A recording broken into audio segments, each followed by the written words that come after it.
Brandon Seale spent the last 20 years rambling across South Texas and northern Mexico, installing solar panels, laying pipelines, and occasionally punching cattle.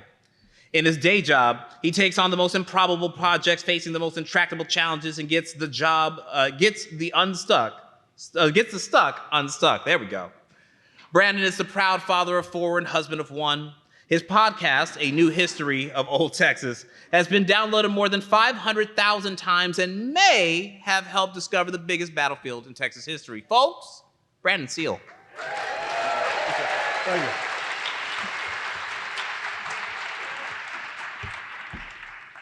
All right.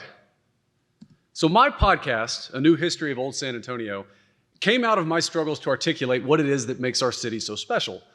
An obvious answer is our history, but I think most of us kind of cringe at the idea of being defined by a touristy riverwalk or a crumbling mission or even the Alamo. But there's more to these symbols than we realize. The riverwalk we walk birthed our city, after all. The sacred waters, the spirit waters of the San Antonio River, the Yanaguana, sat at the crossroads of the Mesoamerican, Mississippian, and Plains Indian worlds. In the 1600s, a Native American refugee community formed along its banks, fleeing the dual pressures of epidemic disease and imperial conquest. The Spanish arrived just in time to help host a great native rebirth in the cultural molcajetes that were the San Antonio mission communities. And more so than any other community in North America, perhaps, Native Americans in San Antonio passed their bloodlines into the new settler societies, often hidden behind Hispanic baptismal names, but present in the records nonetheless. From the beginning, it was a mixed community bound together by the shared struggle of the frontier, a struggle shared, by and large, on the backs of a horse, which still plays an outsized role in our symbolism, in our annual celebrations, our ideology, and in the logo of our beloved NBA franchise.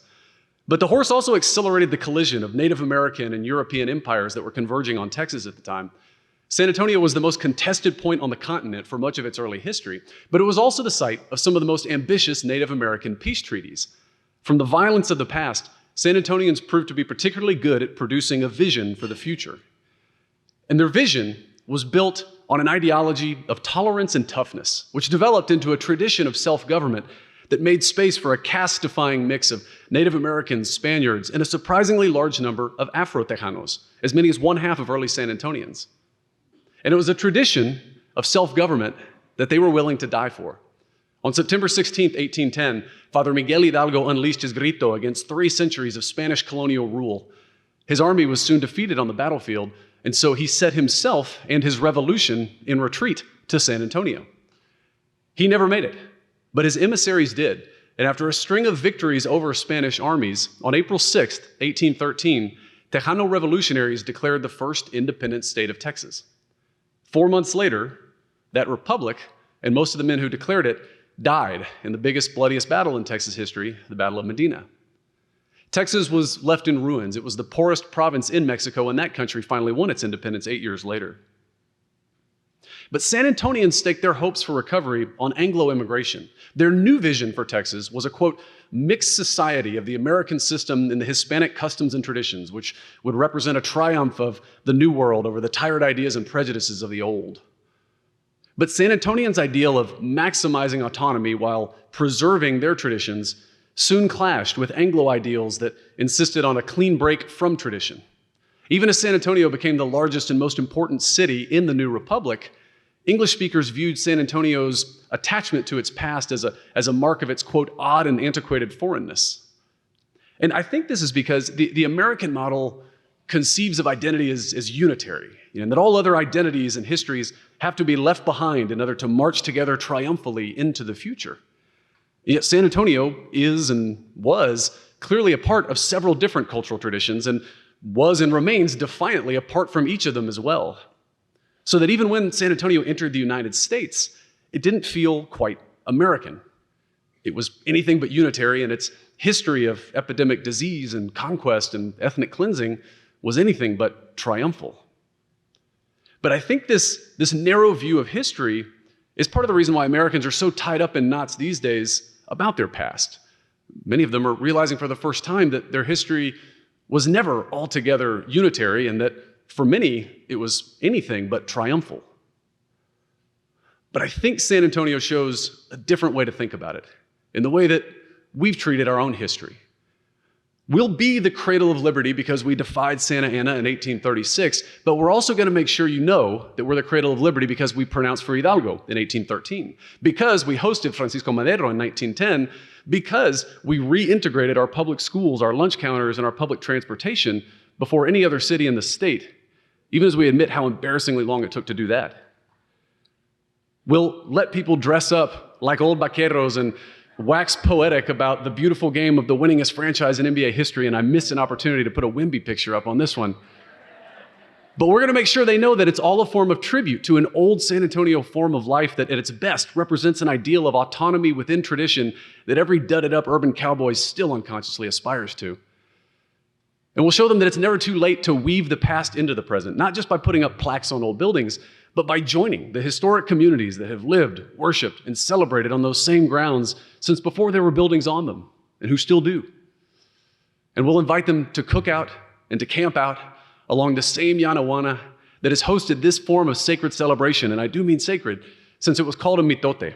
Celebrations of community along the banks of a river that has witnessed the disappearance of innumerable peoples and languages and traditions, and the birth and rebirth of many more. I don't think there's any other city in this country, at least, that can boast the same continuous, unbroken connection to their past that San Antonio can, which makes us the great counterpoint to the American idea that history has to be unitary or triumphal or discarded entirely. And so when demographers say that the future of Texas, that the future of the United States looks like San Antonio, I hear a great spiritual affirmation in that statement, that we were doing it right all along, that we can bring the messy and the tragic past along with us into the future, and that if the rest of this country were to look a little more closely, they'd realize that we've been trying to show them this for quite some time. We are the city, after all, that turned a two-sided tactical miscalculation into the most celebrated defeat in American history. And this is not a country that likes to celebrate defeat, and so they're going to keep trying to ram it into their narrative historical mold, but it's not going to quite work. Because I think what San Antonio history really teaches is that it's not about the tragedy, it's not about the triumph, it's learning the tolerance and the toughness to be able to deal with both. Thank you.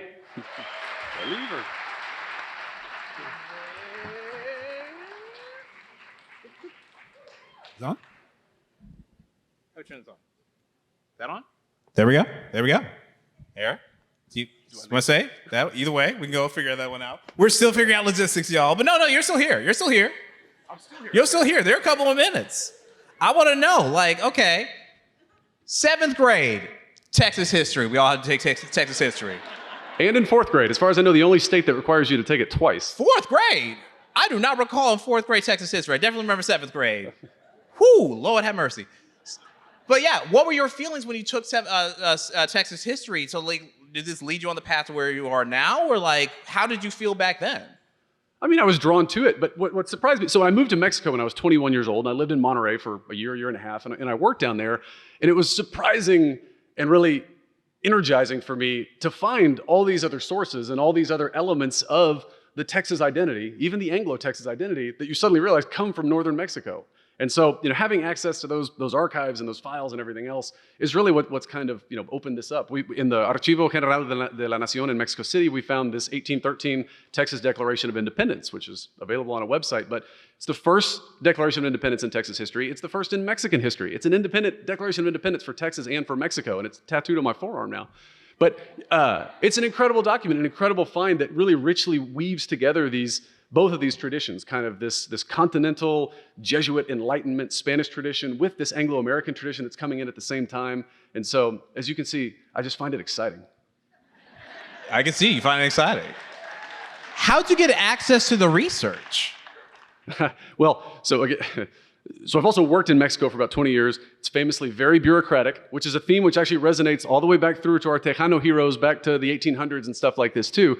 I got turned away the first couple times at the Archivo because there's a very bureaucratic process for it. But luckily, I had friends that were able to take cell phone cameras in there, and based on that, we were able to salvage the documents. So. And one thing I'm going to ask everybody this evening: what didn't make the cut in this PechaKucha? What didn't make the cut? Is this where I pitch my podcast, the other 7 hours of it? We can do that. We can do that. There we go. If you want the rest of the story, look for A New History of Old Texas. So. Exactly. That's how we do the plugs.